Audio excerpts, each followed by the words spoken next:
I've had some physical sensations in my body which indicated not well-being. It really scared me, and I resisted going to a doctor because I just had this feeling he was going to make tests or whatever, and I didn't want that. And I've got myself to a place where I'm feeling much more ease, and it just hasn't quite gone yet. I'm just doing the same. Well, it's interesting. Have you ever had an experience where something came upon you quickly, it startled you, maybe even in a movie, where you got drawn in and you got drawn in and you got drawn in, and the impact of your emotions was just so powerful that you actually felt physically ill? All physical sensations that you would call negative in nature are all about the way energy is flowing through your experience. In fact, all illnesses start with a sensation of negative emotion. First is the sensation of contradictory energy. Then it's the manifestation of contradictory energy. But at any point along the way, whether it's just a sensation or whether it's the early showing of something on test or whether it's a full-blown illness, it doesn't matter. It doesn't matter, because at any point, if you can stop and relax in it, instead of pushing against it, your body will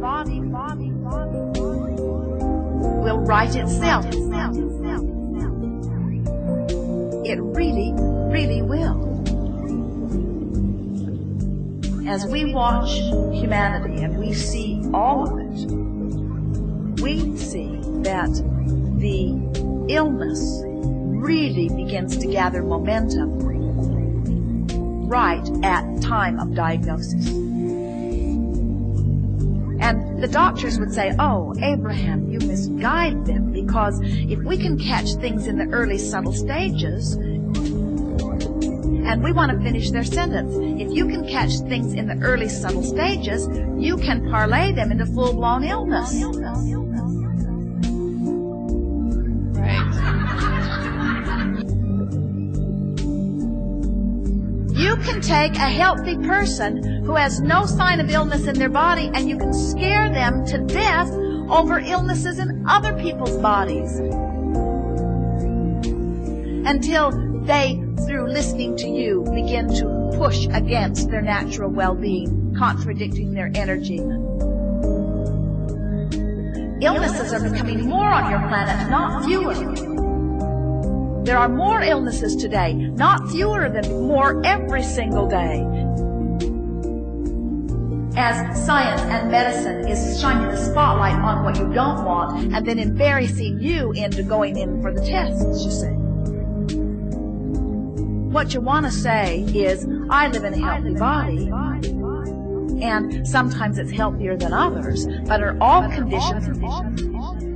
My body has the resources to right itself. And it's not about some illness jumping into me, it's about me holding wellness out. And I hold wellness out by pushing against all kinds of things. And I don't get ill because I focus on cancer every day, or diabetes every day, or heart disease every day. I get those things because I find things to worry about. Because I find things to push against. Because I feel guilty and blameful and angry. In other words, I hold myself in vibrational discord because long ago I've disregarded the guidance that is within me that says this is the way to clarity, and this is the way to health, and this is the way to abundance. Instead, I listen to that one and that one and that one who says, no, hard work and struggle. You're wrong. You need to be embarrassed. You need to feel guilty. You need to redeem yourself. You need to accept the inappropriateness of you. And we say, in the moment that somebody convinces you to accept a particle of inappropriateness in you, they have pointed you in the direction of potential illness.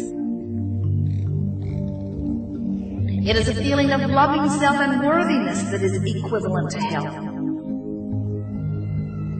And it is a feeling of, I have done wrong, that is illness. If you don't love you in the way that your source energy loves you, you got resistance going on that's going to show up in some kind of way. Some kind of way. And so, you say, well, isn't this good? My body feels mostly really, really good. And now I'm having some sensations that are scaring me. You say, and we're certain that there's been something else that stimulated your thought that's made that the crack of least resistance. Right. In other words, you either know someone or you've been studying something, or we're surprised any of you can be helping with that television that is in your house. Because it is full of information to try to frighten you into behavior that will give them money. I got rid of the TV. Esther used to shout at the television, don't you know that you're creating more illness than you're helping?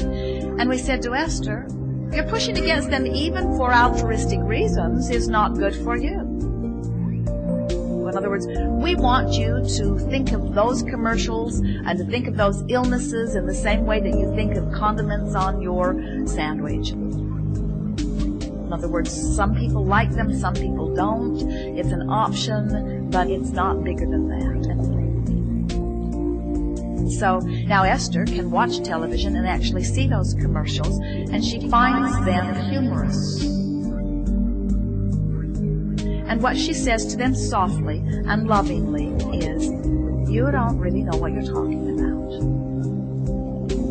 Because you're talking about something other than energy flow, and everything's about energy flow. So your statistics are all about something other than energy flow. And now I am immune to anything that you are talking about, because I know about energy flow. And I can tell in the early subtle stages whether I'm flowing toward wellness or whether I'm flowing against it. I don't need your tests or your cures. When medicine and science finally discover that what they're looking for is the cause of the illness, not the cure for it, the cause of it, which is always vibrational. And once you understand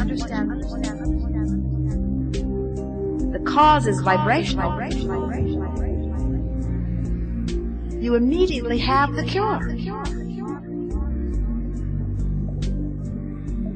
It's just a shifting of vibration. It's just a shifting of vibration. But you can't shift it all at once. That's why you've got to make peace with where you are. You can't change the way you've been thinking and feeling all at once. You just can't do it. You just keep pointing it that way and pointing it that way and pointing it that way and pointing it that way until in time you're laughing at the television like Esther is. You see, when she first heard us talking about how when you push against illness it causes more of it, when that was as far as she'd come in her thinking, now those commercials seemed like a threat, not only to her, but to all of the lovely people she cares about. But that's the best she could do right then. They no longer made her afraid, they made her mad. Well, we'd a lot rather that she's mad at them than afraid of them. Because her anger is more in the flow than her fear, yes? But anger doesn't serve her either. Now, she's laughing at them. Not mocking them. She knows they are well-meaning. Not laughing at them, wanting to put them down. Laughing at their misunderstanding of how things work. Jerry found a magazine, a Business Week magazine, in the hotel room, and the cover and the lead article was about how doctors really don't know anything.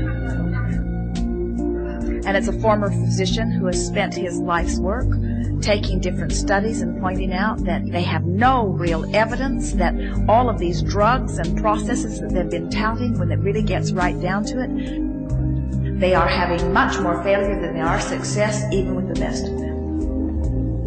And Esther said, he must not be listening to their commercials. But what's coming around is that people are reaching the place where more and more they are going to find their individual empowerment in their energy alignment. When you are applying medicine or surgery to energy that is still in misalignment, you're getting quite a variable of results. And that's what they can't pin down. Until they put the flowing of energy factor into the equation, they're still going to be guessing. And they're going to be wrong more often than they're right. Where once you understand that you have control of the way you feel, and you're working to feel better and better and better and better, not only does passion flow, but all concern about anything else asserting itself into your experience that is unwanted evaporates.